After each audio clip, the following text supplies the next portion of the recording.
Okay, hello, good morning. Avinews International, committed as always to international poultry events, will attend VIV Asia 2025, the most comprehensive event for the livestock production industry in Asia. Scheduled to take place from March 12 to 14, 2025, at the Impact Exhibition Center in Bangkok, Thailand. Today we are with Chanita Juntasing from the event. Hello, how are you? Hi, very excited to be here, of course. Okay, thank you very much. So, we would like to know what is your position, your education, and your professional background. Okay, so first of all, hi again to all our audience. Chanita Juntasing, or you can just call me Bo, just a short and easy version. So I am now at my eighth years in project management field with the background of leadership development, the work psychological and also innovation, like connecting the startups, the business matching, and also organize some small events. So this time it's gonna be like my first time managing this amazing and also gigantic project like VIV Asia, or other people might know the name as VIV Asia. But we sure have our professional team from both Asia and Europe joining and make this amazing project happen in Bangkok. Okay, that's great. That's great. To start, we would like to know what is Beef Asia 2025 about? Okay, so with Asia, this year 2025, this is our 17th edition already, and we are biannual year, so which means we already have like 32 years of this show going on. And this is the leading international trade exhibition for animal protein production industry, and it's also setting to be the biggest edition of our history for VAV. It's going to be in Impact Thailand, Bangkok on March 12 to 14 in this year's. This is our show for the flagship, especially for agricultural and livestock industry. And this year, we also have two more show in location, in co-location, which Okay. is the Meat Pro Asia, which is dedicated to meat processing, packaging, and another show is Horti Agri Next Asia, which is covering all the agricultural profile, Yes. and that's why we are like the complete seed to feed to food and the biggest event in this industry. Okay, great, great. And what can attendees expect from Beef Asia 2025? So, as I mentioned before, we are now like covering all the whole streamline on the agricultural and livestock. So, of course, this year, we have been the biggest one, and we have many international company joining from around the world and also Asia as well. And for this year, we are focusing on two key theme or two main topic, which is the disease management. I think we are just recently heard the news about the bird flu in America, right? So Okay. still uh the disease management is still a thing going on every year. So we need to like getting an update, getting to know the trend, how to prevent it or protect it to like lessen the cost damage in our economy. And the Okay. other one is the regenerative agriculture. This one is, if we imagine this one in terms of the agriculture, everybody will think like going green, build more Yes. land or something like that. But in terms of the livestock industry, we are focusing on like how can we uh make more efficient in terms of like the way of work, the farming, how can we manage better resource, how can we manage with that waste so that we are more environmental friendly to our environment. Okay, so we understand that Beef Asia 2025 is the largest and most important agricultural event on the Asia continent. Is that right? Yes. Yes, it is. Okay, okay. And Yes, go on, please. okay, so maybe the reason that we have such a big event in Asia because for Thailand and including other Asian neighbors and also across the Asian Pacific, Yes. the main business sector that drive our economy is the agriculture and livestock. We Yes. have like many big and small farmers all over the country. So that's why we hold this event for the livestock and agriculture to be like the center of the Yes. economy in this industry, and also like creating the opportunity to bring more investor from all over the world to Yes. invest more in Asia, and also like helping all the region to drive this economy together. Okay, that's great. Can you tell us now about the role played by the poultry sector in Asia? Okay, so for the poultry sector, it is the actually the biggest species in our Yes. show as well, and it is the key driver of food security, economic growth, and innovation in Asia. It provides the affordable proteins, of course, and support millions of the jobs, including the farmer, and also along the streamline until it become the food for all of the consumer, and it's also the major export industry, especially in Yes. Thailand and China. And I think the poultry sector is very rapidly growing because they have like the shortage in terms of the how to put it, in terms of the cycle, how you taking care of it, how you grow it Mm. from the baby chick into the food. So the shorten time, and also it more easier to control the cost comparing to other species. And they are now like involving in the smart farming, the sustainable practice, and also disease control measurement. This is also helping to meet with the all the global standard all over the world. And Asia is the largest poultry feed market as well, and also innovation in nutrition, biosecurity, and also automation in terms of like the meat processing. Okay, so poultry sector is very important Mhm. in Asia. But how big will the poultry sector participation in Asia in Asia 2025 will be? Mm, we are working on in terms of the ratio, Yes. but as far as I know, of course, more than 50% of the Yes. show will Oh, be like, that's a lot. yeah, Yeah. yeah, it is a lot. I think it's around like roughly Yes. between poultry and swine. I think the poultry is like a little bit larger in terms of all the exhibitors and product and service exhibited at our show. Okay. Okay. And what are VIV Asia main objectives and priorities for the upcoming years? Our main priority is to strengthen the positioning as the leading feed-to-food event in Asia, driving the industry of the innovation, and also foster the global business connection.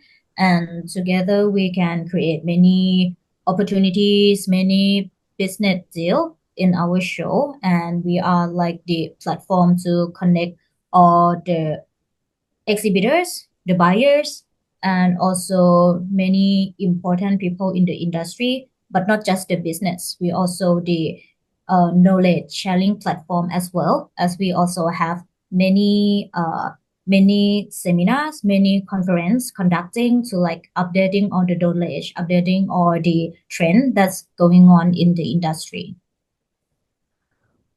Okay, we know that currently the whole world is fighting against bird flu. But what challenge does the Asian poultry industry currently face specifically? Hmm. I think the challenge, of course, with the impact of the flu, as I can see in the news right now, the cost, the price of the egg and also the poultry meat is like going up very high, because once they found that this farm has infected with the flu, they need to like annihilation of all the livestock in the farm just to make sure that the disease is not spread.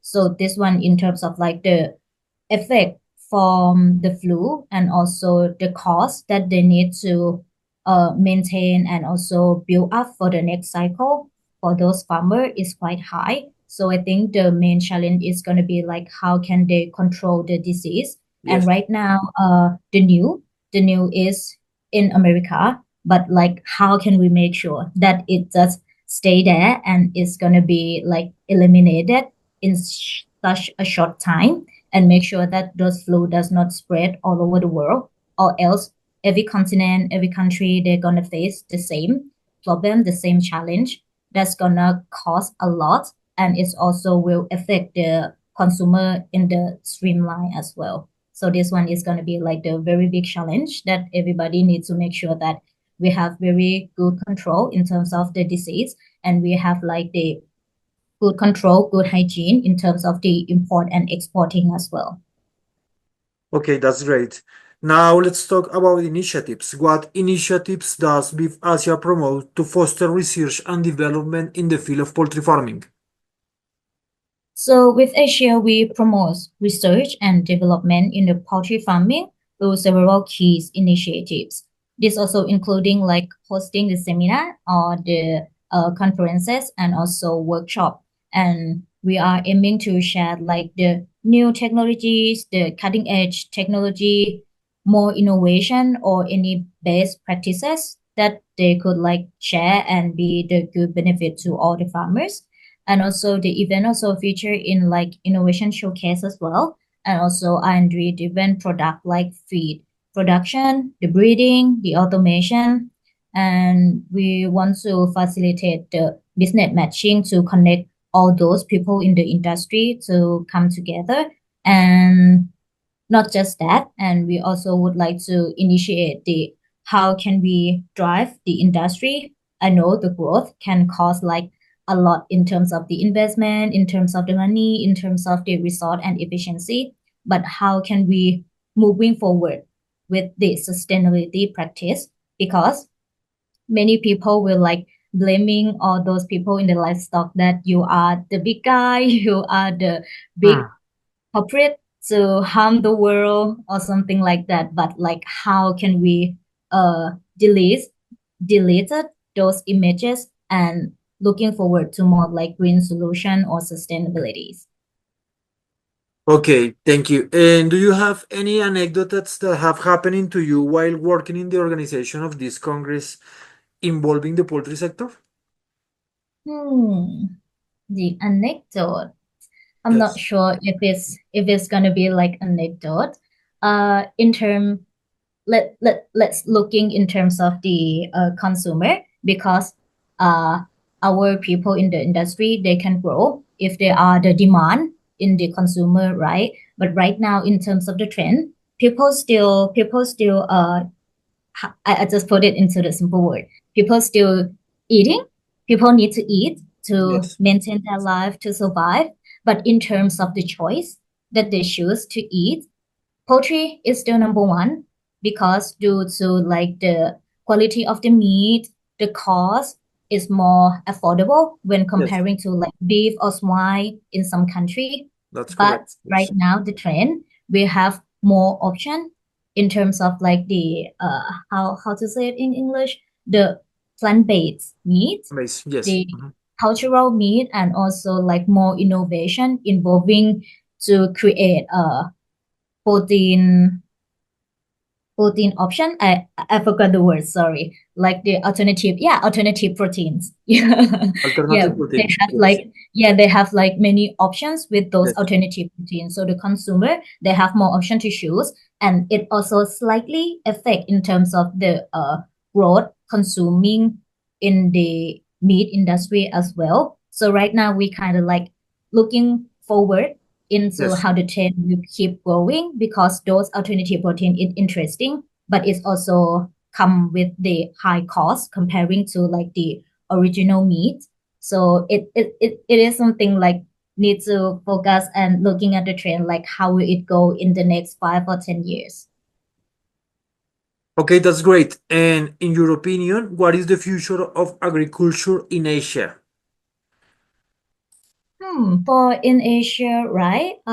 In terms of the technology, of Yes. course, we have seen many news technology, and also with our show as well.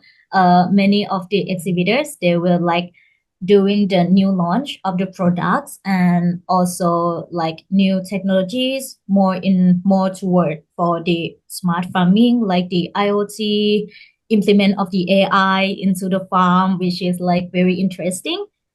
So this is also something to look forward in Asia as well. Okay, okay. But specifically, where is poultry farming going in Asia? Specifically, poultry. What do you think about it? That's my own opinion. Yes, In terms yes. of the export, it's still it's still in, if I'm not wrong, we are still like in top 10 or top 15 in terms of the exporting into other country. So I think in terms of the growth and also many key players, there's still like the big guy in the industry for sure. Okay. And as I know, just in Asia, we have many farmers and also many lands to grow in terms of the farming. So Yes. I think with the Asia, we still have like plenty of the opportunities. And from what I have been in discussion with all the exhibitors, they're still interesting to like expand their business in Asia. So I can just give you a short overview is that we're still doing great. Okay, and do you expect more Latin American countries to participate in future editions of VIV Asia? For Latin American, I haven't I haven't looked into those country, but Yes. American, yes, for sure. But Latin American, I'm not quite sure because of due to the distance from Yes. American to Asia is quite a long distance. But in Yes. terms of the growing of the number in both visitors and exhibitors, I can see a little trend that wants to like get really growing right now. Okay, so we will see. Let's Yes, see. we'll see. Yes, so finally, what final considerations can you tell us about the future editions of VIV Asia? Okay. Like I mentioned, this one is the biggest one in VIV history as well because for the VIV branding, they are not just VIV Asia that happening in Thailand, but we are also like having VIV Europe, VIV Africa, VIV MEA. We try to like go through all those countries to expand our profile because we know like our sector is growing for sure. But not any show can compare to with Asia because Yes, we are now like the biggest with all six exhibition hall. This gonna be like super duper crazy, and we are also yes, expecting it's that great. we will keep growing, and we see many business opportunity in this industry. Yes, so looking forward to the more biggest in every year and make it the history of our show in VIV as well. Okay, thank you. So we are very excited to this congress to start. So don't forget to visit Avinews because Avinews team will be present in the event. So visit Avinews stand at Hall 2, booth 3037. That's all for today interview. Thank you very much, doctor, and we will see you there. Yes, definitely. Hoping to see you guys there and don't forget to register. Okay, thank you. Have a nice day.